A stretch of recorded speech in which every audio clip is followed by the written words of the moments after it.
राम राम मित्रांनो, जसे की तुम्हाला माहिती आहे नवरात्री चालू आहे. तर आज जाणार आम्ही भोगावच्या देवीला दर्शन घ्यायला. देवीपर्यंत पोहोचण्यासाठी 2 ते 4 किलोमीटरचे ट्रॅफिक लागलेली आहे. माणसाला चालायला जागा नाही, बसा अडकली आता. कारण 4-5 दिवस झाले पाऊस आपल्या इकडे सारखा चालू आहे.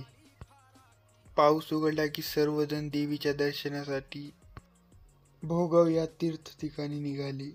रोड मध्ये फार गर्दी व्हायली म्हणून आम्ही चालायला लागलो रोडच्या बाहेर बंडाईनं. पुढे आम्ही याच रस्त्याने जाणार आहेत कारण की खालून चालायला जागा नाही. तर हे पहा ट्रॅफिक लागलेली माणसाची गर्दी. देवीच्या दर्शनासाठी महामूर गर्दी झालेली आहे. तर उद्या भेटू याच ब्लॉगच्या दुसऱ्या भागासह, कारण हे ब्लॉग मोठा झालेला आहे. तर जय हिंद जय भारत.